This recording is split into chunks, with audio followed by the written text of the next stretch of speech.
وهو قدير. وقال أيضا في آية أخرى: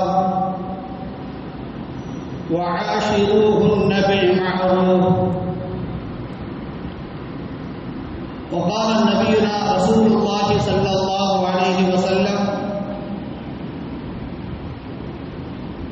اتقوا الله في النساء أو كما قال عليه السلام. அருள் அன்பு பண்பில் அளவற்று வந்த திருநாமம் போற்றி தொடங்குகிறேன். அல்லாஹ் சலாத் என்னும் கருணையும் சலாம் என்னும் மீடேற்றமும் நபிகள் நாயகம் ரசூலுல்லாஹி ஸல்லல்லாஹு அலைஹி வஸல்லம் அன்னவர்கள் மீது, அன்னவர்களின் வழி தொடர்ந்த அருமை சஹாபா பெருமக்கள், தாபிஈன்கள், தபஅத் தாபிஈன்கள், நாதாக்கள், ஷுஹதாக்கள், ஃபுகஹாக்கள், சாலிஹீன்கள் அனைத்து பேர்கள் மீதும், குறிப்பாக இங்கே சங்கமித்திருக்கிற நம் அனைத்து பேர்கள் மீதும் இறைவனின் அளவில்லாத அளப்பெரும் அருள் எந்த குறையும் இல்லாமல் என்றென்றும் நிறைவாய் நின்று நிலவட்டுமாக. ஆமீன் ஆமீன் யா ரப்பல் ஆலமீன்.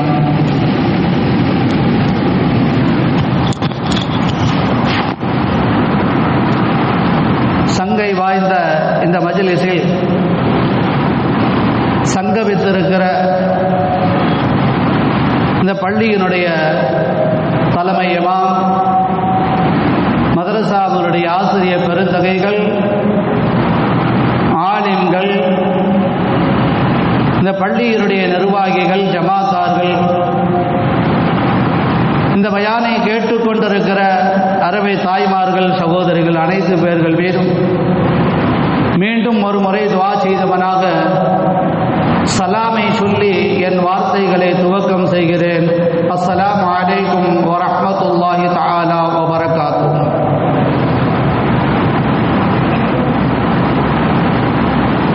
ரபீஉல் அவ்வல் என்கிற வசந்தமான இந்த மாதம் வந்துவிட்டாலே உலகெங்கிலும் பாரெங்கிலும் எல்லா இடங்களிலும் நபிகள் நாயகத்தை புகழ்ந்து மீளாதினுடைய நிகழ்ச்சி நடைபெறாத இடங்களே இல்லை என்றும் அளவுக்கு நபிகள் நாயகத்தின் வாழ்க்கை வரலாற்றை தொடர்ந்து பேசப்பட்டு வருவதையும் நாம் அறிவோம். எந்த இடத்தில் ஒரு நல்ல விஷயம் நடக்குமோ அந்த இடத்தில் கடுமையாக விமர்சனங்களும் எதிர்ப்புகளும் கண்டிப்பாய் வரத்தான் செய்யும். நாயகத்தை புகழ்வதாலோ நாயகத்தின் வரலாறுகளை பேசுவதாலோ நாயகத்தின் வரலாற்றை கேட்பதாலோ எந்த மனிதனும் தவறளித்தவனாக ஆக மாட்டான். அந்த அடிப்படையில் ஒவ்வொரு ஊர்களிலும் மஹல்லாக்களிலும் நாயகத்தின் வரலாற்றை பல கோணங்களில் ஆய்வு செய்வார்கள். நாயகத்தின் இளமை பருவம் எப்படி இருந்தது, நாயகத்தின் பிறப்பு எப்படி இருந்தது, நாயகத்தினுடைய இறுதி நாட்கள் எப்படி, ஒரு நாள் ஒன்றுக்கு ஒரு தலைப்பாக மக்களுக்கு தேவைப்படுகிற விஷயங்களை எல்லா மக்களுக்கும் மத்தியில் போய் சேர்க்க வேண்டும் என்பதற்காக தலைப்புகளும் தேர்வு செய்யப்பட்டு எல்லா இடங்களிலும் நடைபெறுகிறது. நல்ல விஷயங்கள், பாராட்டுக்குரியவைகள். அல்லாஹு தஆலா இந்த ஸ்தாபனத்தில் நடைபெறுகிற இந்த நிகழ்ச்சியை வருங்காலங்களில் தொடர்ந்து இன்னும் மென்மேலும் அல்லாஹ் சிறப்பாக்கி தர வேண்டும். இந்த நல்ல நேரத்தில் நாம் துஆ செய்து கொள்வோம். இது 12 நாட்கள் கொடுக்கப்பட்ட தலைப்புகளில் இன்றைக்கு கொடுக்கப்பட்ட ஒரு தலைப்பு, பெருமானார் ஸல்லல்லாஹு அலைஹி வஸல்லம் இந்த உலகத்துக்கு சொன்ன பெண்ணுரிமை குறித்து இஸ்லாம் என்ன சொல்லுகிறது என்பதை குர்ஆன் ஷரீஃபின் வாயிலாக, நபிமொழி தொகுப்பின் வாயிலாக பெண்களுக்கு கிடைக்கிற உரிமைகள் எப்படி கிடைத்தது, அதற்கு முன்பு இந்த அகிலம் எப்படி இருந்தது என்பதை வரலாற்று கண்கொண்டு ஒரு கணம் நாம் சிந்திக்க வேண்டும், கேட்க வேண்டும். கேட்கிற நம்மவர்களுக்கு அல்லாஹ் அதன்படி நடக்கும் நசீபை தருவானாக.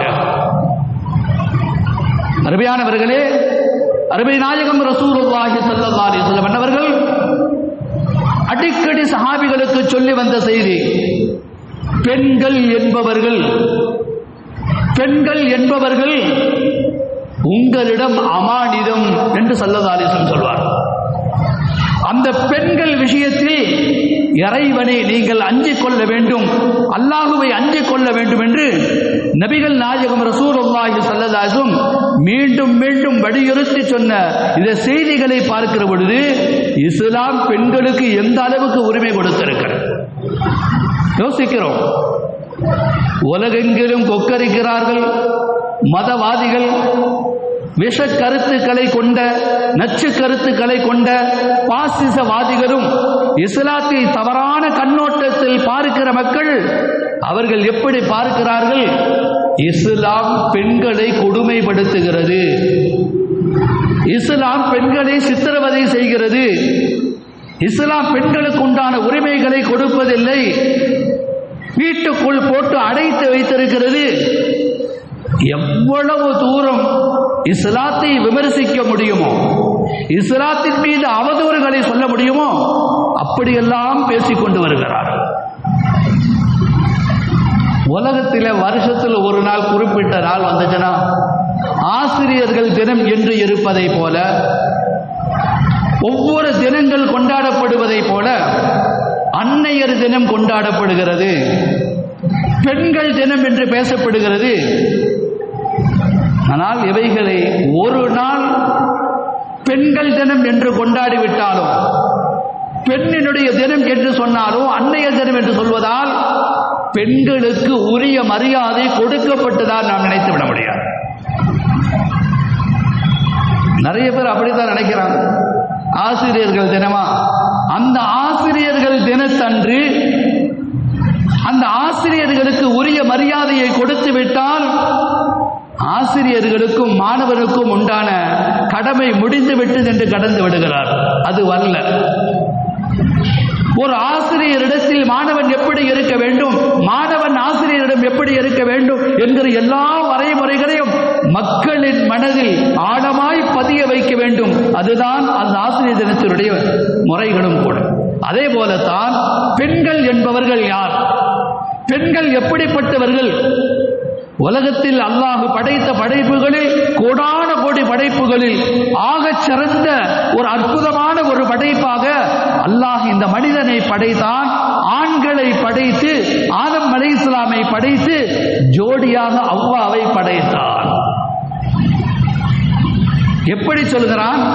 ஆணுக்கு ஜோடியாக ஒரு பெண்ணை படைத்ததின் நோக்கத்தை சொல்லும் போது லிதஸ்குனு இலைஹா, அல்லாஹ் சொல்லுவான், நீங்கள் நிம்மதி அடைய வேண்டும், நீங்கள் திருப்தி அடைய வேண்டும், நிம்மதியாக வாழ வேண்டும் என்று அதன் லட்சியத்தையும் அல்லாஹ் சொல்லித் தருவான்.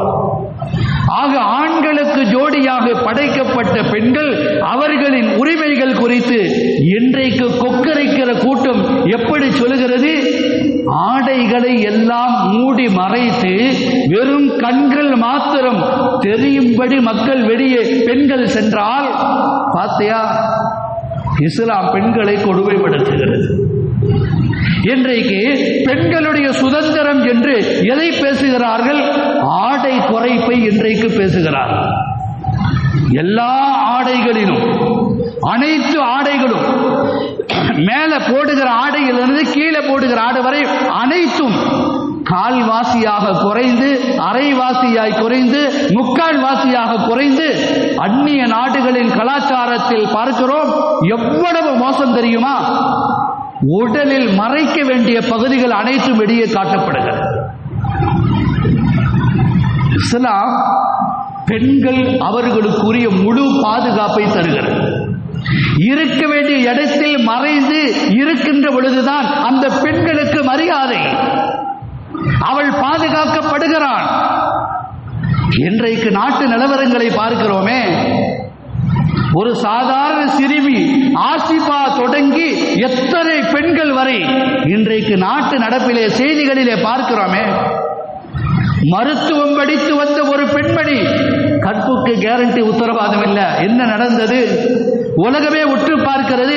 மருத்துவர்களால் ஸ்ட்ரைக் செய்யப்பட்டு உலகமே பார்த்து கொண்டிருக்கிற பெண்களுக்கு பாதுகாப்பு இல்லை என்று பேசுகிற இந்த நேரத்தில் அவர்களின் வாயிலிருந்தே வருகிறது, அரைகுறை ஆடையினால் தான் இந்த நிகழ்வு என்றால், இஸ்லாம் சொல்லுகிற வழிமுறைப்படி ஒழுக்கத்தோடு எல்லா மறைவிடத்தையும் மறைந்து அவர்கள் வாழ்ந்தால் அவர்களுக்கு உண்டான முழு பாதுகாப்பு.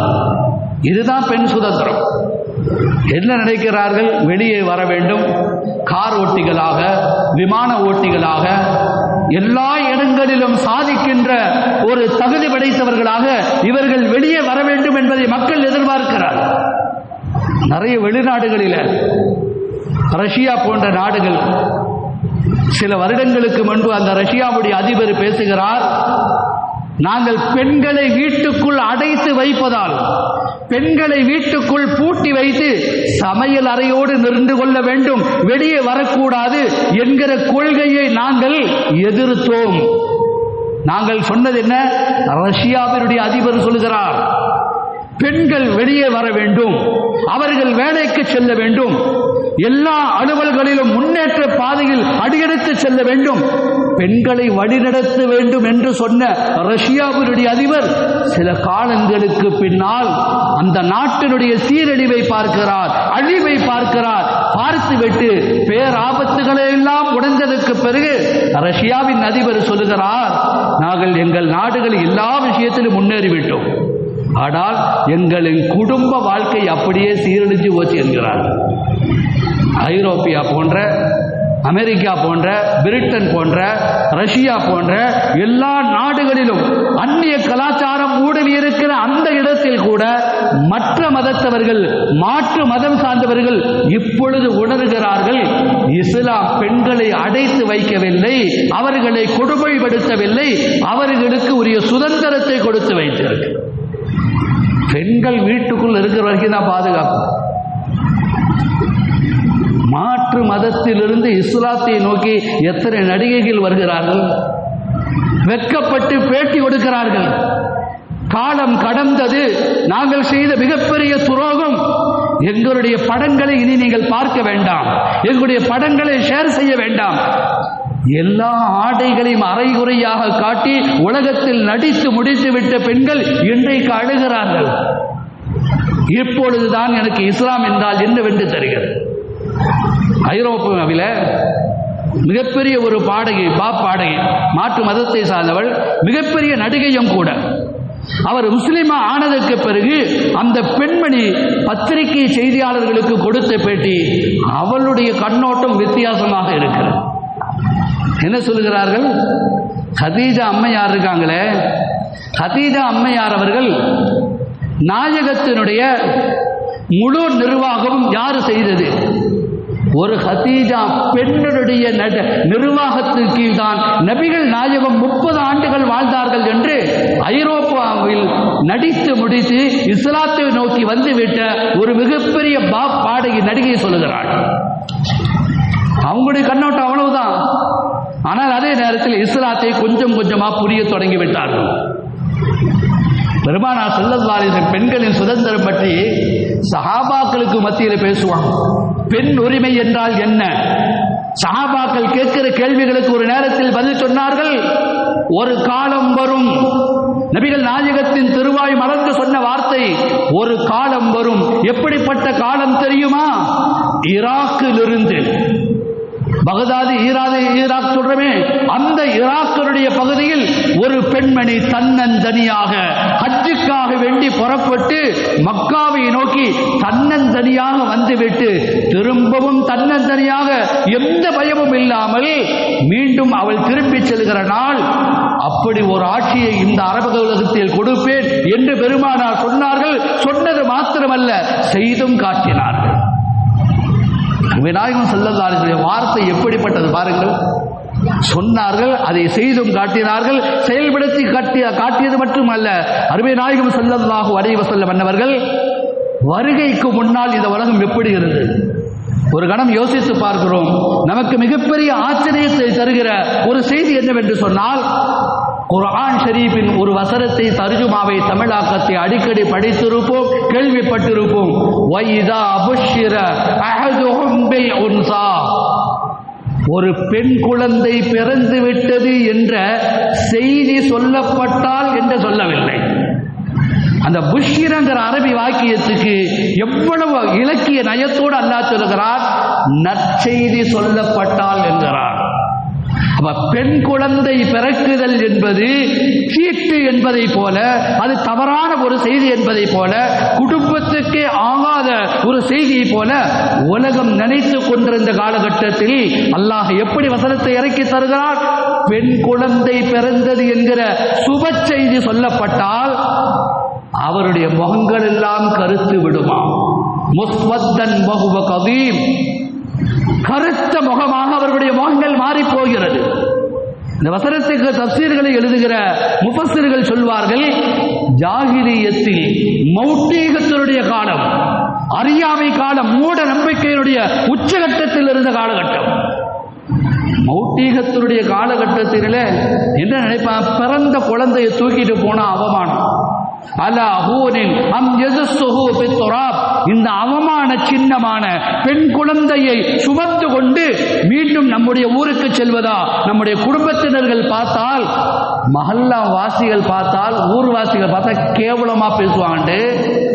பெண் குழந்தையை ஆக மோசமான முறை நடத்துகிறார். அரபுலக கவிஞர்கள் நிறைய செய்திகளை இது குறித்து சொல்வார்கள். பெருமானா ஸல்லல்லாஹு அலைஹி வஸல்லம் காலத்துக்கு முன்னால இன்றைக்கும் மக்காவில் அந்த இடம் இருக்கு. மக்காவில் தாரு தௌஹீத் ஒரு பில்டிங், ஹரம் ஷரீஃபுக்கு வெளியில் வந்தனே, அதுலேருந்து ஆயிஷா பள்ளிக்கு போகிற வழியில் கொஞ்சம் வெளியில் வந்தால் ஒரு மேடு ஏறுற மாதிரி ஒரு அந்த இடத்துல கீழே பார்த்தா அந்த இடம் தெரியுது. பெண் குழந்தைகளை அறியாமை காலத்தில் உயிரோடு குழி தோண்டி புதைத்த இடம் இன்றைக்கும் இருக்கிறது. நிறைய பேர் அந்த இடத்துல போய் நின்று பார்த்துட்டு தான் வர்றாங்க. ஒரு கணவன் மனைவிக்கு பிறந்த ஒரு குழந்தை, ஜாஹிலியத்தில் நடைபெற்ற உண்மை நிகழ்வு. பெண் குழந்தை புதைக்க மனசில்லை, பார்ப்பதற்கு அழகாக இருக்கிறது. அழகான இந்த குழந்தை கொஞ்சம் கொஞ்சமாக வளர அழகான மொழியில் அது பேசத் தொடங்குகிறது. பேச அது பேச்சு கேட்க கேட்க அவர்களுக்கு அப்படி ஒரு பேரின்பம். ஆனால் ஊரெல்லாம் தூற்றுகிறது. பெண் குழந்தையை வளர்த்தவர்களை மோசமாக பேசினார்கள். ஆனாலும் மனதை கல்லாக ஆக்கிக் கொண்டு செய்யக்கூடாத ஒரு தகாத காரியத்தை செய்தார். நடக்க தொடங்கியது, கொஞ்சம் வளரத் தொடங்கியது. கண் விழிகள் அந்த குழந்தையை பார்த்தால், அல்லாஹ் அக்பர், எந்த சிறியவர்களிலிருந்து பெரியவரை யார் பார்த்தாலும் அந்த குழந்தையை பார்த்தா தூக்க சொல்லும். நாம் பார்த்துருக்கோம் இல்லையா? அழகா குழந்தை ட்ரெஸ் பண்ணி அழகா தவழ்ந்து நடந்து வந்தா ஒரு குழந்தையை பார்க்கும்போது பரவசம் அடைஞ்சு அப்படியே தூக்கி கட்டி பிடிச்சி முத்தம் கொடுப்போம். அந்த குழந்தை பேசுறத ரசிச்சு ரசிச்சு கேட்போம்லவா? அதை போல திராட்சை விழிகள், திராட்சையை போல கருகரு விழிகள், அதன் ஓரத்தில் அப்படி ஒரு வெண்மையான ஒன்று, இமைகள் மூடாமல் திறந்த நிலையில் இருக்கிற கண்விழிகள், கன்னங்களை பார்க்கிற போது அப்படி ஒரு அழகான கன்னம்.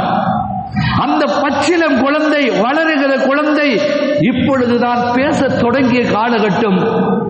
உதட்டை திறந்து சிரித்தால் அப்படி ஒரு கண்திஷ்டி ஏற்படுமா? அவ்வளவு அழகான குழந்தையை தந்தை சொல்லுகிறான். பெத்தவன் சொல்றான் மனைவி இடத்துல என்ன சொல்லுகிறான் தெரியுமா? வெளியில ஒரு இடத்துக்கு விருந்து கூட்டிட்டு போகணும், பிள்ளை நல்ல தலையை செய்வி பவுடர் அடிச்சு சிங்காரிச்சு எப்படியெல்லாம் செஞ்சுவே நான் வெளியில கூட்டிட்டு போறேன். பச்சிலம் குழந்தைக்கு ஒரே சந்தோஷம். அழகான குழந்தை அல்லவா, இவ்வளவு அழகாக இருக்கிற குழந்தை. தாய் நானும் இல்லை இல்லை நான் பிள்ளையை கூட்டிட்டு போறேன். கூட்டி சென்றவன் போய்கொண்டே இருக்கிறான். அந்த குழந்தை இடையிடையே கேட்கிறது, அத்தா என் அருமை தந்தையே என்னை எங்கே அழைத்து செல்கிறீர்கள், என்னை எங்கே கூட்டிட்டு போறீங்க? வாமா கூட்டிட்டு போ. ஒரு இடத்துக்கு செல்லுகிறான். பாலைவன பகுதி, குழியை தோண்டுகிறான். எந்த கல் நெஞ்சனுக்கும் இப்படி ஒரு செயலை செய்வதற்கு துணியாது. ஆனால் அந்த ஜாகிலியத்தில் இருந்த மூட நம்பிக்கையில் இருந்த அந்த மக்கள் மோசமான வேலையை செய்தார்கள். குழியை தோண்டுகிறான், வேகமாக தோண்டுகிற போது அப்பொழுதும் அந்த குழந்தை அழுகிறது. பா, என்ன பண்ண போறீங்க, எதுக்கு இது செய்யறீங்க? ஒண்ணுமில்லமா, ஒண்ணுமில்லமா. குழந்தையை குழியை தோண்டி முடித்ததும் அந்த குழந்தையை குழியில் இறக்குகிறான். மண்ணை மேலே போடுகிற போது அதுவரை சிரித்து கொண்டிருந்த குழந்தை, அதுவரை மகிழ்ச்சியோடு வந்த குழந்தை என்ன நினைத்து வந்தது தெரியுமா? என் தந்தை ஏதோ வாங்கி கொடுக்க போறார், எங்கேயோ கூட்டிட்டு போறார். ஆசையோடு வந்த குழந்தையை உயிரோடு அப்படியே குழியை தோண்டி இறக்குகிறான். கொஞ்சம் கூட ஈவு இறக்கமில்லாமல் மேலே மண்களை போட்டு மூடுகிறான். அப்பொழுதும் அந்த குழந்தையின் வாயிலிருந்து வந்த வார்த்தை, என்னை எங்காவது விட்டு விடுங்கள், நான் உங்களை தொந்தரவு செய்யவில்லை, வேறு எங்காவது போய் கொள்கிறேன். ஒரு சின்ன குழந்தையின் வாயிலிருந்து இந்த வார்த்தை வருமா? அப்படி ஒரு மோசமான கொடூரமான ஒரு செயலை செய்தவர்கள் மௌட்டீகத்தின் காலத்தில் வாழ்ந்த, ஜாகிலியத்தில் வாழ்ந்தவர்கள் பெண் பிள்ளைகளை இப்படித்தான் குழி தோண்டி புதைத்தார்கள். அருமை நாயகம் ஸல்லல்லாஹு அலைஹி வஸல்லம் வருகைக்கு முன்பு நடந்த நிகழ்வு. நாயகம் ஸல்லல்லாஹு அலைஹி வஸல்லம் எப்பொழுது இந்த உலகத்துக்கு வருகை தந்தார்களோ அன்று முதல் இந்த பெண்களுக்கு உண்டான முழு உரிமையையும் பெற்றுத்தர வேண்டும் என்று பெண்களின் உரிமைக்கு குரல் கொடுத்தவர்கள் அருமை நாயகம் ரசூலுல்லாஹி ஸல்லல்லாஹு அலைஹி வஸல்லம். பெண்கள் எப்படி எல்லாம் வருகிறார்கள்? பெற்றெடுத்த தாயாக ஒரு தோற்றத்தில், பிறந்து வளருகிற போது மகளாக, சிறுமியாக, கொஞ்சம் அந்த குடும்பத்தில் அவரோடு பிறந்திருப்பவர்களுக்கு சகோதரியாக, அதற்கடுத்து தாயாக, அதற்கடுத்து தாயின் தாயா, பல பரிணாமங்களில் மாறி மாறி அப்படியே பரிணாமம் பெற்று அவர்கள் பல நிலைகளை அடைகிற அந்த பெண்களுக்கு அல்லாஹ் எப்படி பார்க்கிறான்? நபிகள் நாயகம் பெண்களை எந்த கண்ணோட்டத்தில் பார்த்தார்கள்? அரபி சஹாபாக்கள் எப்படி பார்த்தார்கள்? தாபிஈன்கள் எப்படி பார்த்தார்கள்? நெர்வழி பெற்ற குலஃபா ராஷிதீன்கள் அவர்களுடைய பார்வை, எல்லோருடைய பார்வையிலும் நாம் இதை சிந்தித்து பார்க்க கடமைப்பட்டிருக்கிறோம். எப்படி பார்த்தாலும் அவர்கள் பெண்கள் மதிக்கப்பட வேண்டியவர்கள், அவர்கள் உரிமைகள் கொடுக்கப்பட வேண்டும் என்று எல்லா நபிகள் கிரந்தங்களிலும் பார்க்கிறோம். குர்ஆன் ஷரீஃபில் ஒரு 2-3 நிகழ்வுகளை அல்லாஹ் பெண்கள் குறித்து சொல்லுவான். அந்த நிகழ்வை சொல்லி நான் நிறைவுக்கு வர வேண்டும். குர்ஆன் ஷரீஃபில் பெண்கள் குறித்து பேசுகிற ஒரு வசனம் வரும். சூராவுக்கு பேர் ஆல இம்ரான். அதனுடைய அர்த்தம் என்ன? இம்ரானுடைய குடும்பம் அப்படின்னு அர்த்தம். மரியம் அலைஹிஸ்ஸலாம் இருக்காங்களே, அவங்க தாயார் ஹன்னா, அதாவது இவர்களுடைய கணவர் யார்? பைத்துல் முகத்தஸ், இந்த இருக்கிற பைத்துல் முகத்தஸ் அன்றைக்கு அந்த பள்ளிகளுடைய இமாமாக இருக்கிறார். அந்த பெண்மணி அல்லாஹ்விடத்தில் கேட்ட பிரார்த்தனை என்ன தெரியுமா? யா அல்லாஹ், என் கணவர் இந்த பள்ளிக்கு இமாமாக இருக்கிறார், பைத்துல் முகத்தஸுக்கு காதிமாக பணிவிடை செய்யக்கூடியவராக இருக்கிறார். எனக்கு பிறக்கிற ஆண் குழந்தை அதையும் உன்னுடைய பள்ளிக்கு நான் நேர்ச்சி செய்து விட்டேன். அதனால் அந்த குழந்தைய எனக்கு கொடுக்க போகிற குழந்தையையும் ஆண் குழந்தையாக கொடு என்று ஒரு பெண் கேட்கிறாள். அல்லாஹ் அந்த துஆவை கபூல் செய்கிறான். அந்த குர்ஆனின் ஷரீஃபின் வரலாறுகள் இடம்பெறும். இது காலத்து இம்ரான் ரப்பி இன்னி நதருது லக மா ஃபீ பத்னி முஹர்ரரன் ஃபதகப்பல் மின்னி இன்னக அன்த ஸமீஉல் அலீம் என்று 3வது ஜுஸுல அந்த வசனம் தொடரும். அந்த வரலாற்று பின்னாடி ஒரு செய்தியை சொல்வார்கள். கர்ப்பத்தினுடைய காலம் வந்தது, குழந்தை வெளியே வந்தது. பெற்றெடுத்ததற்கு பிறகு அந்த தாய் சொன்ன வார்த்தை என்ன தெரியுமா? இன்னி வலாதுஹா உன்தா, இன்னி வலாதுஹா உன்தா. இந்த வார்த்தைக்கு என்ன அர்த்தம்? யா அல்லாஹ், இவ்வளவு நாள என்ன கேட்டேன்? என் குடும்பம் எல்லாம் பைத்துல் முகத்தஸ், ஓ ஆலயத்துக்கு பள்ளிக்கு பணிவிட செஞ்சவங்க, இமாமாக இருந்தவர்கள், எனக்கும் மகன் பிறந்து விட்டால் அந்த மகனை உன் ஆலயத்துக்கு பணிவிட செய்யணும், ஹிதமத்துக்கு விடணும், இமாம் ஆகணும் என்று ஆசைப்பட்டு கேட்டேனே. ஆனால் இன்னி வலஅதுஹா உன்சா, பெற்றெடுத்தது பெண் குழந்தை ஆகிவிட்டது என்று சொன்ன பொழுது அல்லாஹ் அந்த வார்த்தையில் அழகாக சொல்வான். அந்த பெண் சொன்னதை போன்று அல்லாஹ் பதிலுக்கு சொல்கிறான். வல்லாஹு அஅலமு பிமா வலஅத் வலைஸ ஸக்கரு கல் உன்சா. அம்மா, அண்ணா, என்ன நினைச்சிட்டு இருக்கிற? நீ கேட்டிய அந்த பெண்மணி ஆண் குழந்தை கேட்டியல்லவா, அந்த ஆண் குழந்தைக்கு நிகர் இந்த பெண் குழந்தை கிடையாது. அப்படின்னா ஒரு ஆண் குழந்தையை பெற்றெடுக்கிற பேறு பெற்றிருக்கிற மிகப்பெரிய பாக்கியம் பெற்றிருக்கிற ஒரு ஆண் குழந்தை பெற்றெடுக்கும் பாக்கியம் பெற்ற ஒரு பெண் குழந்தை உனக்கு கொடுத்துருக்க அப்படின்னா சுருக்கமா சொல்ல போறான், நீ கேட்ட ஆண் குழந்தையை கொடுத்திருந்தா பைத்துல் முகத்தஸ்ல அந்த பள்ளிக்கு இமாமா மட்டும்தான் ஆக்கி இருக்க முடியும், அந்த ஊருக்கு மட்டும்தான். ஆனா நான் கொடுத்திருக்கிற இந்த பெண் குழந்தை எப்படி தெரியுமா, இதுக்கு ஒரு ஆண் குழந்தை பிறக்கும், பிறந்தால் என்ன நடக்கும் தெரியுமா, இந்த பள்ளிகள்ல ஒட்டுமொத்த உலகத்துக்கே பணிவிடை செய்யும் பேறு பெற்றிருக்கிற ஈசா அலைஹிஸ்ஸலாம் என்கிற வரலாற்றை அல்லாஹ் சொல்லுகிறான். இந்த வரலாற்று அப்போ உலகத்துக்கே பணிவிடை செய்கிற ஆண் குழந்தைய பெற்றெடுக்கிற பாக்கியம் பெற்றிருக்கு. அதனால சாதாரண குழந்தையா நினைக்காத, பெண் குழந்தைகளை அல்லாஹ் எதை கொடுக்கிறானோ அதை நியாமத்தாக ஏற்க வேண்டும். இன்றைக்கு நிறைய பேர் வச்சிருக்காங்க. என்ன பேரு? இன்கமிங் அவுட் கோயிங் ரெண்டு வச்சிருக்காங்க. பெண் குழந்தை, ஏப்பா குழந்தை பிறந்துருச்சாப்பா, ஆஸ்பத்திரியில் சேர்த்து டிஸ்சார்ஜ் ஆயிட்டாங்களா, குழந்தை பிறந்துருச்சு, என்னப்பா, அதான்ப்பா அவுட் கோயிங். என்ன சொல்ற? Out going. அட ஏன்னா முகத்தை தொங்க போட்டு சொல்ற, அட பிறந்தது பெண் குழந்தை 2024 இன்னைக்கு சொல்லிக்கிட்டு இருக்கான். இவனை நாம் என்ன செய்யறது? மௌட்டீகத்தினுடைய காலத்தில், அறியாமை காலத்தில் இருந்த அந்த ஜாகிலியத்துடைய கொடுமை இப்பவும் நடந்து கொண்டிருக்கு. ஆண் குழந்தை பிறந்தா சந்தோஷம், என்ன தெரியுமா, பையன் பிறந்துட்டான்ப்பா, பையன் பிறந்துட்டாங்கிறத விட இன்கமிங் வந்துருச்சுங்கிறான். என்னடா, ஆண் குழந்தை பிறந்தா குடும்பத்துக்கு சம்பாதித்து கொடுக்கிற குழந்தையாக இருக்கும், என்னை பார்த்துக் கொள்வான். பெண் குழந்தைக்கு நாம தான் செலவழிக்கணும். ஆனா 2024 எங்க இருக்குது? 1400 வருஷத்துக்கு முன்னால வாழ்ந்த அந்த அறியாமை மூடர்கள், ஜாகிலியாக்கள் வாழ்ந்த காலம் எங்க? அவங்களாச்சும் ஒரு அளவுக்கு ஏத்துக்கலாம், ஆனா இன்னைக்கு இருக்கவங்களை ஏத்துக்கவே முடியாது. ஏன் தெரியுமா? சில பேர் வயிற்றுக்குள்ள இருக்கும் போதே அந்த சிசுவை அழித்து விடுகிறார்கள். அவர்கள் பிறந்ததற்கு பிறகு கொண்டார்கள். இன்றைக்கு வாழுபவர்கள் பெற்றெடுத்ததற்கு பிறகு காலமெல்லாம் அவர்களை அழித்து கொண்டு சாகடிக்கிறார்கள். இன்றைக்கு நடக்கிறது. நமக்குள் நடைபெறுகின்ற சில செயல்பாடுகளை பார்க்கிற பொழுது மௌட்டீகத்துக்கு உவமையாய் இருப்பதையும் பார்க்கிறோம். அல்லாஹ் பாதுகாக்க வேண்டும். இந்த உலகத்துக்கு அல்லாஹ் பெண்களை மிகப்பெரிய அந்தஸ்தை பெற்றவர்களாக இந்த உலகத்துக்கு கொடுத்திருக்கிறார். அவர்கள் அமானிதம், உங்கள் சொத்து, கடைசி வரை பாதுகாக்கிற சொத்து. பெண்கள் என்பவர்கள் வீட்டின் இரு கண்கள் என்கிறார். பெண்கள் என்பவர்கள் வீட்டின் நம்முடைய 2 கண்களை போன்றவர்கள். பெண் இல்லாத வீடு அந்த வீடே அல்லாது. பரக்கத்துகள் நிறைந்த எல்லா விதமான வருமானத்தையும் அதிகமாக்கி கொடுக்கிறது மிகப்பெரிய பாக்கியம் இந்த பெண் குழந்தைக்கு தான் உண்டு. ஆண் குழந்தைகள் இருக்கிற வீட்டையும் பாருங்க, பெண் குழந்தைகள் இருக்கிற வீட்டையும் பாருங்க, ரெண்டுக்கும் வேறுபாடு நிறைய தெரியும். அந்த இடத்தில் பெண் குழந்தை, பெருமானா ஸல்லல்லாஹு சொல்கிறார்கள், அல் பின்து அல் பனாத்து பரக்காத்து.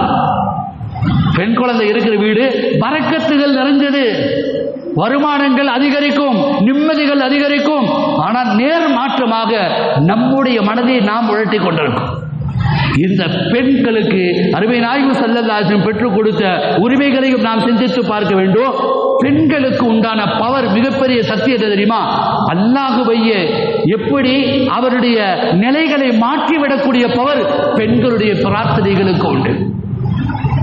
குர்ஆன் ஷரீஃபில் கதுசமி அல்லாஹ் என்று ஒரு ஜுஸ் எல்லாத்துக்கும் தெரியும். சூரத்துல் முஜாதலான்னு ஒரு, முஜாதலாவுக்கு 2-3 அர்த்தங்கள் சொல்லுவாங்க. ஒன்று வாக்குவாதம் பண்ணுறது, தர்க்கம் செய்யறது, சண்டை போடுறது அப்படின்னு.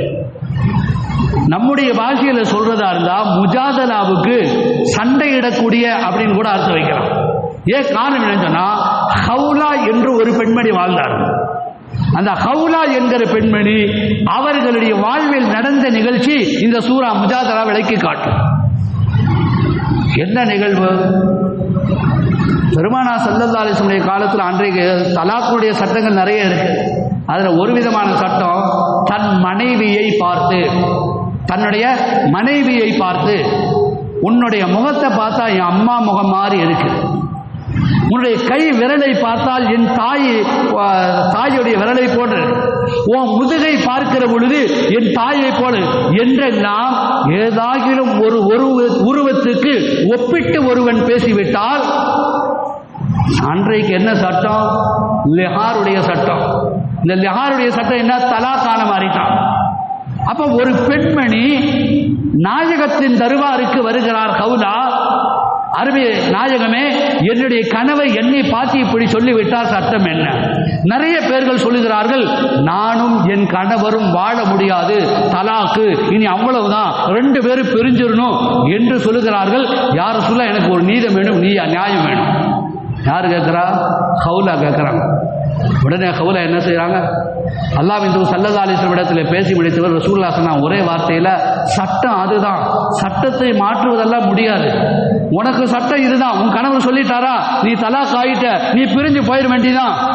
மீண்டும் சொல்லுகிறாள் அந்த ஹவுலா என்கிற பெண்மணி சொல்கிறாள், அல்லாஹ்வின் தூதரை என்ன சொல்றீங்க? இவ்வளவு காலம் குழந்தைகளை பெற்றெடுத்துட்டேன், என் கணவரோட வாழ்ந்துட்டேன், இனிமேல் இன்னொரு கணவனோடு சேர்ந்து வாழ்றது சாத்தியம் இல்லை. வளருகிற பிள்ளைகள், குழந்தைகள் என்னிடத்தில் இருக்கிறார்கள், நான் எப்படி? வேறு வழி இல்லை, அல்லாஹ் சொல்லிவிட்ட சட்டம், அல்லாஹ்வை நான் பார்த்துக்கிறேன் என்று சொல்லிவிட்டு புறப்பட்ட அந்த பெண்மணி தஹஜ்ஜுடைய நேரத்தில் அல்லாஹ்விடத்தில் அழுது கேட்ட பிரார்த்தனை வசனத்தை அல்லாஹ் அப்படியே இறக்கிவிட்டார். லிஹாருடைய சட்டம் அப்படியே மன்சூக் ஆயிடுச்சு, நடைமுறையிலே இல்லை. அதற்கு அடுத்து என்ன சட்டம் வந்தது சொன்னா, ஒரு கணவன் மனைவியை பார்த்து இந்த மாதிரி வார்த்தைகளை சொல்லிவிட்டால் என்ன சட்டம்? 60 மிஸ்கீன்கள், 60 நோன்புகள் வைக்க வேண்டும். அதுவும் முடியாவிட்டால் 60 ஏழைகளுக்கு உணவு, 60 மிஸ்கீனுக்கு சாப்பாடு வாங்கி கொடுக்கணும். இந்த 2 வழி. ஒரு பெண் அல்லாஹ்விடத்தில் அழுது பிரார்த்தித்த பிரார்த்தனையால் அல்லாஹ் கொடுத்த மிகப்பெரிய ஒரு கிஃப்ட் என்னது? உலகத்துக்கு கியாமத்து நாள் வர இருக்கிற எல்லா பெண்களுக்கும் உண்டான சட்டத்தை ஒரு பெண்மணி வாங்கி கொடுக்கிறார் என்று சொன்னால், அந்த பெண்மணியின் பிரார்த்தனை, துஆ அல்லாஹ்விடத்தில் எவ்வளவு பெரிதாக இருந்திருக்கும் என்பதை நாம் யோசித்து பார்க்கிறோம். இன்றைக்கு நம்முடைய பிள்ளைகளை அல்லாஹ்விடத்தில் கேட்குகிற, அல்லாஹ்வின் அரிசை தட்டுகிற இந்த துஆ, அரிசை தட்டி அந்த துஆ கபூல் ஆகக்கூடிய அளவுக்கு நம்முடைய பிள்ளைகளை ஆளாக்கி இருக்கிறோமா என்பதை நாம் யோசித்து பார்க்க வேண்டும். ஹவுலா மட்டுமல்ல, பெருமானார் ஸல்லல்லாஹு அலைஹி வஸல்லம் காலத்துக்கு முன்பு வாழ்ந்த நிறைய ஜாகிலியத்துடைய நிகழ்ச்சிகளை சொல்வார்கள். அருமைக்குரிய அல்லாஹ் நல்லடியார்களே, ஃபிரௌன் அப்படி ஒரு மோசமான ஒரு ஷைத்தான், இப்லீஸ் வாழ்ந்தான். உலகத்தில் நிறைய பேர் சொல்லுவாங்க, என்ன அபூ ஜஹல், இவன் அபூ லஹப், இவன் ஃபிரௌன். நமக்கு யாரையெல்லாம் பிடிக்காத அவனை பார்த்தா நாம சொல்ற வார்த்தை என்ன தெரியுமா? சரியான ஃபிரௌனா இருப்பான் போல. தனக்கு ஒருத்தர் பிடிக்கல, எதிரியா அபூ ஜஹல் வந்துட்டான் பாடுறா அப்படிங்கிற அந்த ஃபிரௌன் கியாமத்து வரை இருக்கிற அத்தனை பேருடைய நாவிலும் விழுந்தவன். அவருடைய காலத்தில் ஒரு நிகழ்ச்சி நடக்குது. என்ன நிகழ்ச்சி? குர்ஆன் சொல்லும், யுகத்திலு அப்னாஅஹும் வ யஸ்தஹீ நிசாஅஹும். எங்கெல்லாம் ஒரு ஜோசியம் சொல்லிட்டானா, என்ன, ஒரு ஆண் குழந்தை இந்த நாட்டில் பிறக்க போகுது, மன்னரே ஃபிரௌனே உங்களுடைய ஆட்சிக்கு அந்த குழந்தை, ஆண் குழந்தை தான் சாவு மணி அடிக்க போகுது என்று சொன்ன மாத்திரத்தில் அவ என்ன செஞ்சா, யாரும் கணவன் மனைவி இணைஞ்சிருக்க எல்லாம் தனித்தனியாக துளைச்சு விட்டான். கணவன் மனைவி சேர முடியாது, தனித்தனியாக ஆங்காங்கே முகாம்களிலே தங்க வைக்கப்பட்டார். எங்கே எல்லாம் ஆண் குழந்தை பிறக்கிறதோ, பிறக்கிற எல்லா ஆண் குழந்தைகளும் கொன்று குவித்துக் கொண்டிருந்தான். எந்த குழந்தையையும் பெண் குழந்தையும் கொல்லவே கிடையாது. யுகத்தில் அப்னாஅஹும் வ யஸ்தஹீ நிசாஅஹும். அதனுடைய வரலாறுகளில் சொல்லுகிறார்கள், யாரை கொல்லுடுமோ அந்த ஆண் குழந்தை அவன் கைக்கு வந்துருச்சு, அவனை கொல்லவே இல்லை. அவனை தடுத்தது யாரு? ஆசியா அம்மா. ஃபிரௌனுடைய மனைவி இருக்காங்களே, எல்லாத்தையும் கொல்ற மாதிரி இந்த குழந்தையை கொல்ல வருகிற பொழுது, நீண்ட வரலாறு, ரத்திர சுருக்கமாக ஒரு வரியில் சொல்ல வேண்டுமானால், கொல்ல வருகிற போது மனைவி ஆசியா சொன்னார்கள், இதை கொல்லாதீங்க, நாம நம்முடைய மகனா வச்சுக்கலாம், இந்த குழந்தையை நாம வளர்த்துக்கலாம் என்றெல்லாம் சொல்லி, பெண் குழந்தைகளுக்கு கொடுமைகள் இழைக்கப்பட்ட காலகட்டத்தில் ஃபிரௌனுடைய காலமும் இருந்தது. நாயகத்துடைய காலத்துக்கு முன்பு வாழ்ந்த கூட்டங்களும் இருந்தது. அருமைக்குரியவர்களே, ஒரு செய்தியை நாம் புரிய வேண்டும். இந்த ஃபிரௌன் செய்த மோசமான இந்த செயல்களால் மூசா அலைஹிஸ்ஸலாம் வாலிபம் அடைந்து அந்த நுபுவத்துக்கு பிறகு அந்த மலைகளுக்கு, தூசிரா மலைக்கெல்லாம் போயிட்டு வந்ததுக்கு பிறகு பெண்கள் குறித்து பேசும்போது சொல்வார்கள், பெருமானா தன் உம்மத்துக்கு சொன்னதை போலவே பெண்கள் என்பவர்கள் உங்களுடைய அமானிதம், அவர்களுக்கு உரிமைகள் கொடுக்கப்பட வேண்டும் என்கிற செய்தி அவர்கள் சொல்கிறார். யாரு? ஹதரத் மூசா அலைஹிஸ்ஸலாம். பெண்ணுரிமை பெண்ணுரிமை பேசுறமே, எதுவெல்லாம் பெண்ணுரிமை, அதாவது வெளியில ஆம்பளைகள்கிட்ட வந்து டைரக்டா வெளியில பேசும். எந்த ஆம்பளைகிட்ட பேசுறது இந்த பெண்களை தடுக்கக்கூடாதாம். இது பெண்ணுரிமை. அவளுக்கு சரியான சுதந்திரம் கொடுக்கணும். என்ன சுதந்திரம்?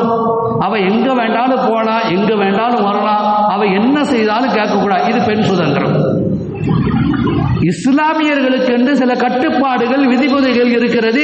பெற்றவர்களுக்கு கட்டுப்பட்டு நடக்க வேண்டும், குறிப்பிட்ட நேரங்களில் உறங்க வேண்டும் என்கிற எல்லா கட்டுப்பாடுகளும் விதிகளையும் அவர்களுக்கு இட்டால் அது கொடுமையாகுமா? இஸ்லாம் கொடுமை இழைக்கிறது, அடிப்படையில் போட்டு அடைத்து வைக்கிறது. வெளியில் பேசுகிற பேச்சுக்கள் வேறு, நம்முடைய வீட்டுக்குள் நாம் பெண்களை எப்படி வளர்க்கிறோம், அவர்களுக்குரிய ஹக்குகளை கொடுத்திருக்கிறோம். சமீபத்தில் ஒரு செய்தி நீங்க கேள்விப்பட்டிருப்பீங்க. இன்னைக்கு எல்லாமே டிக்டாக் பைத்தியம் ஜாஸ்தி ஆயிடுச்சு. என்னங்க, வாயில நுழைய மாட்டேங்குது. டிக்டாக்குங்கிறான், இன்ஸ்டாகிராம்ங்கிறான். பெண்கள் என்னென்னமோ விதவிதமா பைத்தியம் முடிச்ச மாதிரி ஒரு பாட்டு என்னத்தையோ போட்டு விட்டுட்டு அந்த பாட்டுக்கு தகுந்த மாதிரி இவன் வாய் அசைக்கிறானாமா. ஆக மோசமா இப்படி எல்லாம் பெண்கள், நிறைய இஸ்லாமிய பெண்கள் நடுவீதிக்கு வந்துட்டாங்க, நடுத்தரவுக்கு வந்துட்டாங்க. 2 பிள்ளையை பேசிக்கிறது. எது தெரியுமா? உனக்கு எத்தனை லைக் வந்திருக்கு? எனக்கு 250 வந்துருச்சு. உனக்கு எப்படி வந்துச்சு? எனக்கு 1500 வந்துச்சு. இந்த 2 பிள்ளைகளும் பேசிக்கிறாங்க. இஸ்லாமிய குடும்பத்தில் பிறந்த பிள்ளைகள் தானா என்று யோசிக்க தோணுகிறேன். அந்த பெற்றோர்கள் எப்படி இவர்களை சம்மதிக்கிறார்கள் என்று தெரியல. ஆனா மாற்று மதம் சார்ந்தவர்கள் இஸ்லாமிய பெண்களை மிக மிக மோசமாக விஷம கண் கொண்டு தவறான பார்வையில் பார்க்கப்பட்டு விமர்சிக்கப்படுகிற இந்த நேரத்தில் நம்முடைய இஸ்லாமிய சமுதாய பெண்கள் வீதிக்கு வருகிறார்கள். டிக்டாக்ல அவ சொல்றான், உனக்கு மட்டும் 1000 2000 லைக் வருது, எனக்கு என்ன 250 வருது. அப்போ அவ சொல்றா, நீ கொஞ்சம் நல்லா காட்டணுங்கிறான், கொஞ்சம் அறகுறையான ஆடையை போடணுங்கிறான், மறைக்க வேண்டிய பகுதியை வெளிப்படுத்தி வெளிப்படையா பேசுறா. அதையெல்லாம் வெளியிட்டு இருக்கிறாங்க. ஆனா இன்றைக்கு நிறைய ஆசிபாக்கள் போல நிறைய இடங்களில் கொடுமை இழைக்கப்படுகிற பொழுது மாற்று மதம் சார்ந்தவர்கள் விஷமிகள் கூட பேசுகிறார்கள், மதவாத சக்திகள் கூட பேசுகிறார்கள். இது அநீதம் என்று ஒரு கட்டத்தில் பேர் சொல்ல விரும்பல. மதவாத கட்சியில் ஒரு காலத்தில் ஆட்சியில் இருந்தவர், அந்த ஆட்சி பீடத்தில் இருந்த அவர் சொல்லுகிறார், வாயில் வருகிறது, அரபு நாட்டில் கொடுக்கிற தண்டனை மாதிரி உங்களுக்கெல்லாம் கொடுக்கணும். எப்போ அவங்க குடும்பத்தில் ஒரு பெண் பாதிக்கப்படுகிற போது அவன் பேசுகிறான், அரபு நாட்டில் கொடுக்கப்படுகிற தண்டனை போல கொடுக்க வேண்டும் என்று பேசுகிறான். அல்லாஹ் பாதுகாக்க வேண்டும். பெண் உரிமை அப்படிங்கிறது வெளியில வர்றதுக்கு பேர் அல்ல, வீட்டுக்குள் அடங்கி இருப்பதுதான் பெண் உரிமை. அவர்களுக்கு எந்த ஹக்கையும் மறுக்கல. சொத்துரிமை ஒரு காலத்தில் ஹதரத் ரசூலுல்லாஹி ஸல்லல்லாஹு அலைஹி வஸல்லம் காலத்தில் ஒரு நிகழ்ச்சி நடக்கும். ஒரு பெண்மணி வருவாங்க, குழந்தைகளை தூக்கிட்டு, யார் ரசூலுல்லாஹ், என்னுடைய கணவர் இந்த போர்க்களத்தில் இறந்துட்டாரு, எனக்கு அவங்க கூட பிறந்த சகோதரர் எல்லாமே சொத்துக்களை பிரித்து எடுத்துட்டு போயிட்டாங்க, எனக்கு 2-3 பெண் குழந்தைகள் இருக்கு, நான் குடும்பத்தை சுமந்திருக்கேன், எனக்கு எந்த வருமானமும் இல்லை, எனக்கு சொத்து வேணும், எல்லாம் பிரிச்சுட்டு போயிட்டாங்க. அருமை நாயகம் ஸல்லல்லாஹு அலைஹி வஸல்லம் இப்போ அந்த நேரத்தில் அந்த சொத்துரிமை சம்பந்தப்பட்ட ஆயத்துகள் இறங்கவே கிடையாது. அல்லாஹ்வின் தூதர் உன் விஷயத்தில் இதுவரைக்கும் ஏதாவது அல்லாஹ்விடத்தில் உத்தரவு வருகிறதா? எனக்கு வந்தே ஆக வேண்டும், அல்லாஹ்விடத்தில் நான் கேட்பேன், எனக்கு நீங்கள் ஒரு பதிலை சொல்லுங்கள், நான் பாதிக்கப்பட்டவன், என் கணவர் போர்க்களத்தில் இறந்திருக்கிறாரு, கூட பிறந்த அத்தனை பேர் சொத்து எடுத்துட்டு போயிட்டா, நான் என்ன பண்றது? எனக்கு சொத்து வேணும், எனக்கு பணம் வேணும், எனக்கு தோட்டம் வருமானம் வேணும், எனக்கு ஏதாவது ஒன்று பண்ணுங்க. அருமை நாயகம் ஸல்லல்லாஹு அலைஹி வஸல்லம் யோசித்துக் கொண்டிருக்கிற பொழுது சொத்துரிமை சம்பந்தப்பட்ட ஆயத்துகள் அப்படி இறங்கியது. பெருமானார் ஸல்லல்லாஹு அலைஹி சொல்கிறார்கள், மௌட்டிகத்துடைய ஜாகிலியத்துடைய அறியாமை காலத்திலே பெண்களுக்கு சொத்துரிமை இல்லை, சொத்தில் பங்கு இல்லை என்று இருந்த நிலையை மாற்றி பெண்களுக்கும் சொத்தில் பங்கு உண்டு, சொத்துரிமை உண்டு, பெண்களுக்கு உண்டான பெண்ணுரிமை உண்டு என்று உலகத்துக்கு சொன்னவர்கள் அருமை நாயகம் ரசூலுல்லாஹி ஸல்லல்லாஹு அலைஹி வஸல்லம். யூஸீகுமுல்லாஹு ஃபீ அவுலாதிக்கும் லிஸ்ஸகரி மிஸ்லு ஹஸ்ஸில் உன்ஸைன். குர்ஆன் ஷரீஃபில் 114 சூறாக்கள்ல அன்னிசான்னு ஒரு சூறா. இந்த சூறாவில் ஏறத்தாழ ஒரு 1.5 ஜுஸுக்கள் இருக்கும். இதில் நிறைய இடங்களில் பார்த்தீங்கன்னா எல்லாத்தையும் முழுமையாக பேசுறாங்க. உதாரணத்துக்கு குர்ஆன் ஷரீஃபில் வாக்கிமு ஸலாத்த தொழுகையை நிலைநாட்டுங்கள் அப்படின்னு வரும். வஆத்து ஸகாத்த ஸகாத்தை கொடுங்கள் வரும். வாத்திமுல் ஹஜ்ஜ வல் உம்ரத ஹஜ்ஜையும் உம்ராவையும் நிறைவேற்றுங்கள். அதாவது மூலச்சட்டம் பிரிவு சட்டம் ரெண்டு இருக்குது. குர்ஆன் ஷரீஃபில் வழி நெடுகிலும் எங்கு பார்த்தாலும் பிரிவு சட்டத்தை பார்க்க முடியாது, மூல சட்டம் மட்டும் இருக்கும். உதாரணத்துக்கு தொழுகுங்கள் என்றால் தொழுகை எத்தனை ரக்காத்து குர்ஆன் எங்கே இருக்காது. எந்த காரியத்தை செஞ்சா தொழுகையை முறிக்கும் அது சம்பந்தப்பட்ட குர்ஆன்ல இருக்காது. தொழுகையை முறிக்கும் காரியம் எந்த காரியம் தொழுகையை முறிக்காது. ஃபஜ்ர் தொழுகைக்கு எத்தனை ரக்காத்து, லுஹர் தொழுகைக்கு எத்தனை ரக்காத்து குர்ஆனில் கிடையாது. தொழுகுங்கள் என்று சொன்ன அல்லாஹ் அதனுடைய முழு விளக்கத்தையும் சொல்லுகிற பொறுப்பை அருமை நாயகம் ஸல்லல்லாஹு அலைஹி வஸல்லம் ஒப்படைத்து விட்டார். வாத்து ஜகாத்த ஜகாத்து கொடு.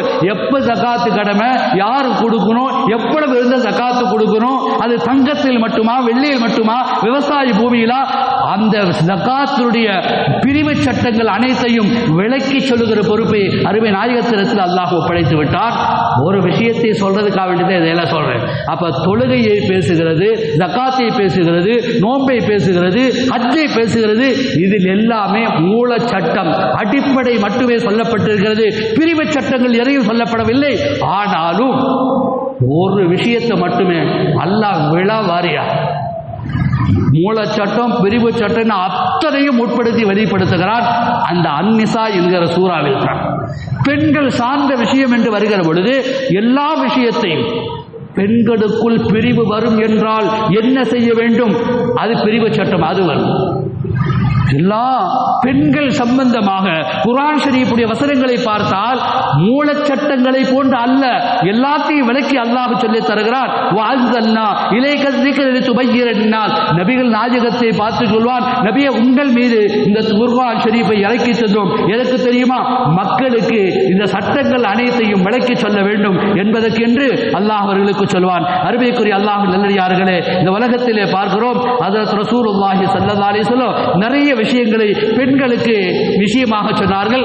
குறிப்பாக இந்த உலகத்தில் பெருமைக்குரியவர்கள் யார் என்றால் இந்த பெண்கள் தான். உலகத்தில் உயிரை கொடுத்தது முதல் யாருங்க? ஷஹீத். முதல் ஷஹீத் யாரு? யாரை கேட்டால் சொல்ல பெண்மணிகளில சுமையா ரலியல்லாஹு அபூஜல் ஆக மோசமான முறையில் ஈட்டியினாலும் அம்பினாலும் படக்கூடாத இடத்தில் பட வைத்து ஆக மோசமான முறையில் ஷஹீதாக்கினார். முதல் ஷஹீது ஒரு பெண்மணி. அதே போல இஸ்லாத்துக்கு வந்த பெண்மணிகளே அவர்களை சொல்லுவார்கள். யார்? ஹதரத் ஹதீஜா ரலியல்லாஹு அவர்களின் வரலாற்றையும் சொல்வார்கள். ஏறத்தாழ இந்த உலகத்துக்கு 2210 ஹதீஸ்களை இந்த உலகத்துக்கு அறிவித்து கொடுத்த ஆயிஷா ரலியல்லாஹு குறித்து இப்னு மஸ்ஊத் ரலியல்லாஹு சொல்வார்கள், பெண்கள் அல்லாஹ்விடத்திலே மிகப்பெரிய தரஜாவை பெற்றவர்கள். அருமை நாயகம் ஸல்லல்லாஹு அலைஹி வஸல்லம் சொல்வார்கள், அன்றைக்கு இருந்த ஃபத்வா குழுனா மார்க்க சட்ட நிபுணர்கள், மார்க்க தீர்ப்பு. இன்றைக்கு ஒரு பிரச்சனை வந்துச்சுன்னா இந்த பிரச்சனைக்கு தீர்ப்பு சொல்லக்கூடிய 114 பேர்கள் இருந்தார்கள். அதில் முதல் இடத்தில் இருந்தவர்கள் யார்? ஹஜ்ரத் ஆயிஷா ரலியல்லாஹு. பெருமானார் ஸல்லல்லாஹு அலைஹி வஸல்லமுக்கு எல்லா விதத்திலும் பக்க பலமா இருந்து பெண்கள் தான். பெண்களுக்கு குரல் கொடுத்த பெருமானார், பெண்ணுரிமை பற்றி உலகத்தில் பேசிய பெருமானார் நபி ஸல்லல்லாஹு அலைஹி வஸல்லம் அவர்கள் குறித்து சொல்வார்கள், அவர்கள் வஹியின் தொடக்கம் ஹதீஜா ரலியல்லாஹுடைய மடியில். அந்த வஹி அணைந்து போனது எப்பொழுது? ஆயிஷா ரலியல்லாஹுடைய மடியில் தான் வஹி அணையும். அப்படின்னா நுபுவத்தின் தொடக்கம் ஹதீஜா ரலியல்லாஹு என்கிற பெண்களின் மடிதான். நுபுவத்தினுடைய கடைசி முடிவு எங்கு வருகிறது?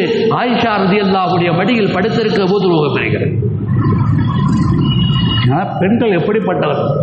பெருமானார் ஸல்லல்லாஹு அலைஹி வஸல்லம் நிறைய செய்திகளை சொல்லுவாங்க. அதில் ஒன்று கடைசியாக இந்த நிகழ்வை சொல்லி நான் நிறைவுக்கு வருகிறேன். சஃபியா ரலியல்லாஹு அன்ஹா யாருங்க? ரசூலுல்லாஹி ஸல்லல்லாஹு அலைஹி வஸல்லம் அன்பு மனைவி. அந்த மனைவி ஆகறதுக்கு முன்னால் அவங்க யாருன்னு சொன்னால் மதீனாவில் வைத்து ஒரு கைதிகள், ஹைபருடைய களம் என்று நினைக்கிறேன், எல்லா கைதிகளாக பிடிக்கப்பட்டு நிறைய பேர் வந்து நிற்கிறாங்க மதீனாவில். அன்றைக்கு ரசூலுல்லாஹி ஸல்லல்லாஹு அலைஹி வஸல்லம் உள்ளுக்குள்ள வர்றதுக்கு முன்னாலேயே அந்த ஊரில் ஆட்சி செஞ்சுட்டு இருந்தது யாருன்னு சொன்னால் பனு குறைலா, பனு நதீர் அப்படின்னு சொல்லக்கூடிய ஒரு கூட்டம் தான். இப்போ இவங்க வந்து மிகப்பெரிய ஒரு சீதேவி என்று கூட சொல்லலாம். ஆனால் இஸ்லாத்துக்கு அப்போ வரலாம் அவங்க. இப்ப கைதியாக பிடிக்கப்பட்டு வந்து ரசூலுல்லாஹ்வுக்கு முன்னால் நிப்பாட்டப்பட்டிருக்காங்க நிறைய பேர். அதுல சில சஹாபிகள் ரசூலுல்லாஹ்ட்ட சொன்னாங்க, யா ரசூலல்லாஹ், இந்த பெண்கள்லாம் இங்க கைதியா இங்க வச்சிருக்கோம், ஆண்களை பூரா கைதிகளை அங்க வச்சிருக்கோம். சரின்னு விட்டாங்க. அப்ப அந்த இடத்துக்கு தஹியத்துல் கலபி என்கிற நபி தோழர் வருகிறார். தஹியத்துல் கலபி நபி தோழர் யாருங்க? மிகப்பெரிய ஒரு சஹாபி. ஆனா தஹியத்துல் கலபியை என்கிற அந்த நபி தோழரை அல்லாஹ்வுக்கு ரொம்ப பிடிக்கும். அல்லாஹ்வுக்கு ரொம்ப ரொம்ப பிடிக்கும். ஏன்? ஜிப்ரீல் அலைஹிஸ்ஸலாம் ரசூலுல்லாஹ்விடத்தில் வஹி கொண்டு வருகிற பொழுது தஹியத்துல் கலபி என்கிற நபி தோழரின் தோற்றத்தில் தான் வருகை தந்தார். இப்ப இவங்களுடைய தோற்றத்தில் ஜிப்ரீல் சமயத்தில் சஹாபாக்கள்லாம் நினைப்பாங்களாம், மஸ்ஜித் நபவியில அருமை நாயகம் ஸல்லல்லாஹு அலைஹி வஸல்லம் தஹியத்துல் கலபி ரொம்ப நேரம் பேசிக்கிட்டு இருக்கிறாங்கன்னு நினைப்பாங்க.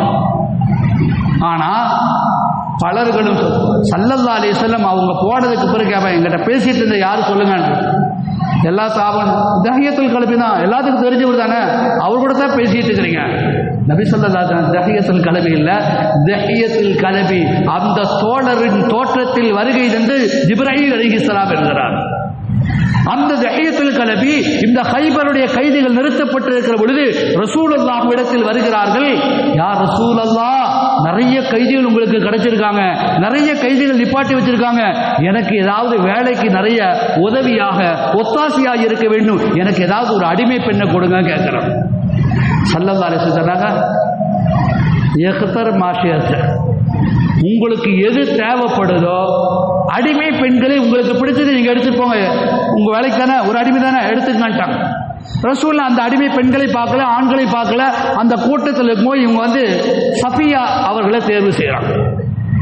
சஃபியா யார் அப்படிங்கிறத ஆரம்பத்தையே சொல்லிட்டேன். பார்ப்பதற்கு அழகா இருப்பான், உயர்ந்த பாரம்பரியத்தை சார்ந்தவங்க, மதீனாவை ஆண்டு கொண்டிருந்த குடும்பத்தில் இவர்கள் கட்டுப்பட்டவர்கள். இப்ப இவங்க இந்த கைதியை கூட்டிட்டு போலான்னு தஹியத்துல் கலபி நினைக்கிறாரு.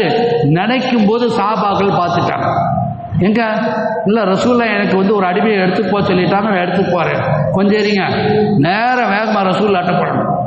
அல்லாஹ்வின் தூதரே, அந்த சஃபியா என்கிற பெண்மணி அறிவார்ந்த பெண்மணி, பனு குறைதா பனு நதீர் அப்படிங்கிற கூட்டத்துடைய வம்சாவளிகளை வந்தவங்க, அவங்க சையதத்து, அவங்க தலைவி அவங்க.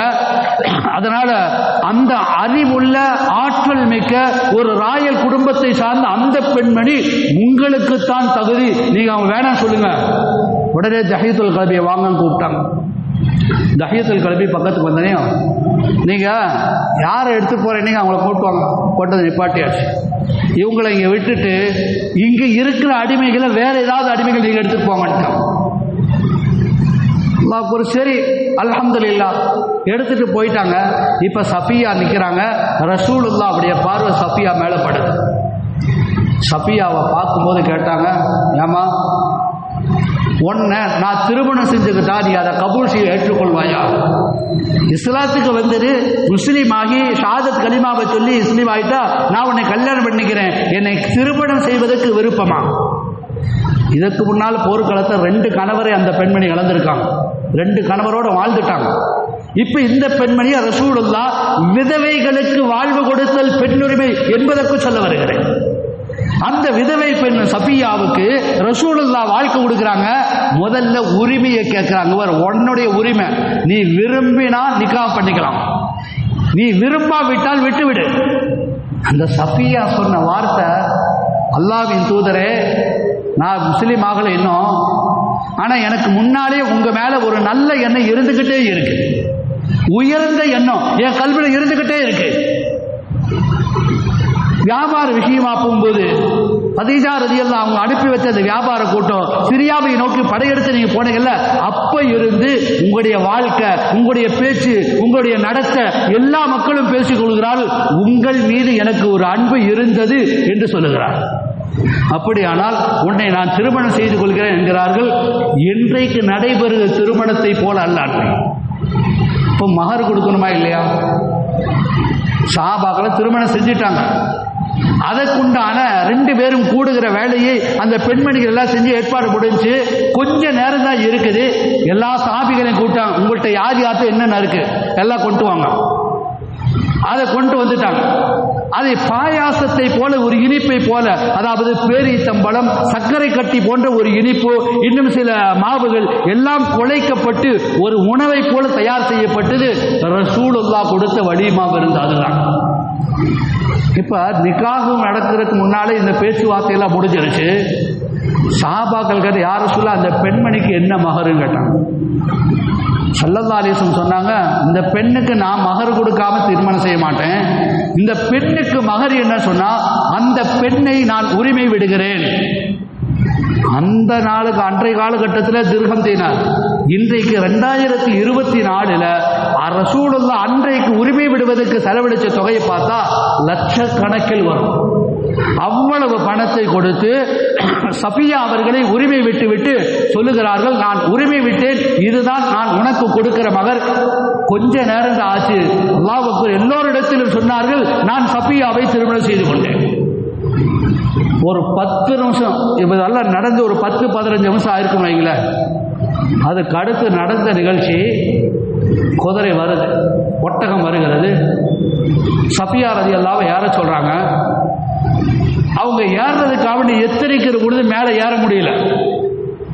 அவங்க உயரம் 10ல எதையாவது வைக்கலாம். அருமை நாயகம் ஸல்லல்லாஹு அலைஹி வஸல்லம் செஞ்சாங்க, ஏமா இன்னும் ஏறலையா? ஏற முடியல. ரசூலுல்லாஹி ஸல்லல்லாஹு அலைஹி வஸல்லம் ஒட்டகத்துக்கு கீழே அவங்க உட்கார்ந்துக்கிட்டு நாயகத்தை தாங்கி பிடிப்பார்கள். நாயகத்துக்காக உலகமே எங்கும் அந்த நாயகம் சஃபியா அவர்களை தூக்கி ஒட்டகத்தில் உட்கார வைப்பதற்கு தன் 2 கைகளையும் காட்டி, இதில் காலை வைத்து மேலே ஏறு, நான் உன்னை தூக்கி விடுகிறேன் என்று சொல்கிறார்கள். ஒரு 10 நிமிஷத்தை கேப். 10 வருஷமெல்லாம் வாழ்ந்துல்லைங்க, 10 மாசம் அல்ல, ஒரு 10 நிமிஷத்துல ஒரு மனைவிக்காக வேண்டி ஒரு கணவர் எப்படி எல்லாம் நடந்து கொள்ள வேண்டும், ஒட்டுமொத்த பாடமும் சஃபியா ரசூலுல்லாஹ் வாழ்க்கை பார்த்து தெரிஞ்சுக்கலாம். அப்படியே அவங்க அதிர்ச்சி ஆயிட்டாங்க. காத்தமுன் நபிங்கிறாங்க, எல்லாருக்கும் தலைவருங்கிறாங்க, ஒட்டுமொத்த சர்தாரை கவுனேன் அப்படி சொல்லக்கூடிய ஆட்சியாளர் ஒரு நபி, நபிகள் நாயகம், என்ன சாதாரண பெண்ணு என்னை தூக்கி பிடிக்கிறாங்களே என்று அவர்கள் ஒரு கணம் பயந்தார். அந்த சஃபியா ரலியல்லாஹுடைய வாழ்க்கை குறிப்புகளை சொன்னார்கள். ஒரு காலத்தில் அடிமையாக இருந்தபோது நான் எப்படி நடத்தப்பட்டேன், எனக்கு எப்படியெல்லாம் உரிமை கொடுக்கப்பட்டது என்கிற பட்டியலை சொல்லுகிற பொழுது அழகுபடுத்தி சொல்வார்கள் ஒரு விஷயத்தை. நான் இப்படியெல்லாம் இருந்தேன், என்னை இந்த நிலைக்கு கொண்டு வந்து உயரத்தில் வைத்தார்கள் பெருமானார் ஸல்லல்லாஹு அலைஹி வஸல்லம் கடைசி காலகட்டத்தில். சஃபியாவை அவ்வளோ சீக்கிரம் விட்டு கொடுக்க மாட்டான். எல்லா மனைவிமார்களுக்கும் நல்ல பெயரை எடுத்த பெருமானார் சஃபியா ஒரு கட்டத்தில் அல்லாஹ்விடத்தில் கேட்டாங்க, யா அல்லாஹ், அவருக்கு கொடுக்கிற எல்லா கஷ்டத்தையும் எனக்கு கொடுத்துரு என்பது போன்ற வார்த்தையை சொல்லும்போது உம்மஹாத்துல் முஃமினீன் ஆயிஷா ரலியல்லாஹு மற்ற மனைவிகள் எல்லாம் அங்கு இருக்கிறார்கள். அந்த நேரத்தில் சில பேர்கள் கண்களை சைக்கினை காட்டுகிறார்கள், இது போன்ற வார்த்தையை பயன்படுத்தாதே. இதை கண்ணை காட்டும் போது இஷாரா சிக்னல் கொடுக்கும்போது ரசூலுல்லாஹ் பார்த்துட்டாங்க. சொன்னார்கள், அன்னஹா சாதிகத்துன், அன்னஹா சாதிகத்துன், என்னுடைய சஃபியாவை யாரும் குறை சொல்லாதீங்க. எந்த சஃபியா ஒரு அடிமை பெண்ணாக இருந்தவர்கள் அரபுலகத்தில் குஃப்ரில் இருக்கிற போது, யூத மதத்தில் இருக்கிற பொழுது அவர்கள் உயர்ந்தவர்களாக இருக்கலாம். ஆனால் இஸ்லாத்துக்கு வந்ததற்கு பிறகு எவ்வளவு உயரத்துக்கு கொண்டு போனார்கள். ஒரு நேரத்திலே ஹப்சாவும் ஆயிஷாவும் ஏதோ பேசிவிட்டார்கள். நாங்க ரசூலுல்லாஹ்வை திருப்திப்படுத்துற மாதிரி, நாங்க ரசூலுல்லாஹ்விடத்தில் பிரியமா இருந்த மாதிரி எல்லாம் உங்களால இருக்க முடியாது, பேர் வாங்க முடியாது. சில விஷயங்களை சொன்னே சஃபியா அழுக ஆரம்பிச்சாங்க. ரசூலுல்லாஹ் அப்பதான் வீட்டுக்குள்ள நுழையிறாங்க. ஏமா அழுகிற? இல்லை, இப்படி வந்தாங்க, இப்படி எல்லாம் சொல்லிட்டு போறாங்க. சரி, அவங்க சொன்னது இருக்கட்டும், நீ என்னமா சொன்ன? நான் எதுவுமே சொல்ல யார் ரசூலுல்லாஹ் அழுது கொண்டே சொன்னபோது பெருமானார் ஸல்லல்லாஹு அலைஹி வஸல்லம் ஒரே ஒரு வார்த்தை சொன்னார்கள். என்ன வார்த்தை தெரியுமா? இன்னகி இன்னகி பின்தி பின்தி நபி. நபிமார்கள் ஹதரத் மூசா அலைஹிஸ்ஸலாம், ஹாரூன் அலைஹிஸ்ஸலாம் அவர்களுடைய பாரம்பரியத்தில் வந்த பெண் என்று நீ சொல்லு. ரசூலுல்லாஹ் சொல்லி கொடுக்குறாங்க. அவங்க எவ்வளவு உயரத்தில் இருந்தா என்ன, நீ இப்படி சொல்லு. ஏன்? இவங்களுடைய வம்சாவளி, சஃபியாவுடைய வம்சாவளி யாரு? மூசா அலைஹிஸ்ஸலாம். அதே மாதிரி ஹாரூன் அலைஹிஸ்ஸலாம் இவங்களுடைய வம்சாவளியில் வந்தவங்க. அது மாத்திரமல்ல, இப்படி சொல்லு, என் கணவர், என் கணவர் ரசூலுல்லாஹ் நபி அவர்களுடைய மனைவி என்று சொல்லுகின்ற போது அழுது கொண்டிருந்த சஃபியா அப்படியே அவர் சிரித்து விடார்கள். அப்படியானால் மனைவிமார்களுக்கு எந்த அளவுக்கு உரிமைகளை கொடுத்து எந்த அளவுக்கு எந்த உயரத்தில் வைத்தார்கள். இன்றைக்கு சாதாரண சின்ன சின்ன பிரச்சனைகளுக்கெல்லாம் இன்றைக்கு தலாக்கு, கோர்ட்டு, கேசு, ஜமாத்து எத்தனை இடங்களில் அடைகிறோம். ஆனால் மாற்று மதம் சார்ந்தவர்கள் பெண்ணுரிமை பற்றி கொக்கரிக்கிறார்கள். இஸ்லாத்துக்குள் இருக்கிற நாம நம்ம மனைவிமார்களை எப்படி வைத்திருக்கோம் என்பதை சிந்தித்து பார்க்க வேண்டும். எல்லாம் வல்ல ரஹ்மான் ரப்புல் ஆலமீன் இந்த பெண்களிடத்தில் எல்லா விதத்திலேயும் நல்ல முறையில் வளர்ப்பதற்கும் அவர்களை இஸ்லாக செய்வதற்கும் தகுதி படைத்துள்ளார். அல்லாஹ் நம் அனைவர்களையும் ஆக்கி அருள வேண்டும்.